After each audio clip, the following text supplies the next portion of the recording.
توشہ خانہ کیس میں عمران خان 5 سال کے لیے نااہل قرار، 3 سال قید کی سزا کا حکم۔ چیئرمین پی ٹی آئی کو لاہور سے گرفتار کر لیا گیا، عمران خان کو اسلام آباد منتقل کیا جا رہا ہے۔ عدالتی فیصلے میں بتایا گیا کہ chairman P T I Imran Khan election act 174 کے تحت ملزم قرار پائے ہیں۔ فیصلے میں کہا گیا کہ چیئرمین پی ٹی آئی کو 3 سال قید اور 1 لاکھ جرمانے کی سزا سنائی جاتی ہے۔ جرمانے کی عدم ادائیگی پر 6 ماہ قید میں اضافہ ہوگا۔ دوسری جانب عمران خان کو گرفتاری کے بعد ہیلی کاپٹر کے ذریعے لاہور سے اسلام آباد منتقل کیا جا رہا ہے۔ پاکستان تحریک انصاف نے پارٹی چیئرمین عمران خان کی گرفتاری کا فیصلہ چیلنج کرنے کا اعلان کر دیا۔ شاہ محمود قریشی نے کہا کہ عمران خان سے متعلق فیصلہ پہلے سے طے شدہ لگتا ہے۔ ہائی کورٹ کی جانب سے توشہ خانہ کیس دوبارہ ای سی عدالت کو بھیجنا انصاف کے تقاضوں کے برعکس ہے۔ تحریک انصاف نے ہنگامی اجلاس طلب کر دیا۔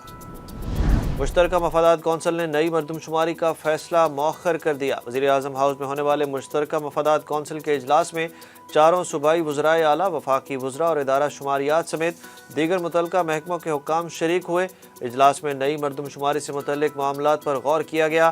مریم اورنگزیب نے بتایا کہ ابھی مردم شماری کے حوالے سے مشترکہ مفادات کونسل میں کسی قسم کا کوئی فیصلہ نہیں ہوا۔ نگراں وزیر اعظم کے لیے اتحادی جماعتوں کے اجلاس کی اندرونی کہانی سامنے آ گئی۔ ذرائع کے مطابق اتحادی جماعتوں کے اجلاس میں نگراں وزیر اعظم کے لیے مزید 2 نام سامنے آ گئے۔ اتحادیوں نے نگراں وزیر اعظم کی نامزدگی کا اختیار وزیر اعظم شہباز شریف کو دے دیا۔ نگراں وزیر اعظم سے متعلق مسلم لیگ نون کی مشاورتی کمیٹی نے اپنا کام مکمل کر لیا۔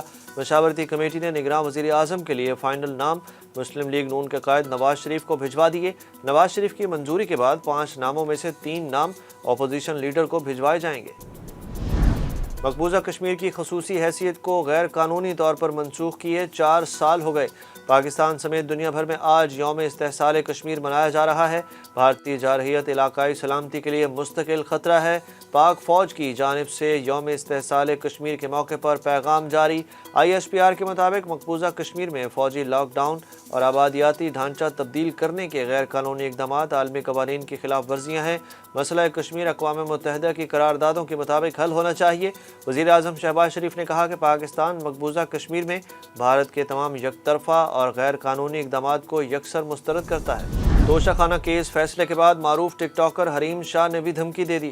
حریم شاہ نے کسی کا نام لیے بغیر اپنی ٹویٹ میں لکھا کہ سننے والے سن لیں، اگر عمران خان صاحب کو گرفتار کرنے کی کوشش ہوئی تو اپنے فون میں موجود تمام پکس اور ویڈیو سوشل میڈیا پر اپلوڈ کر دوں گی۔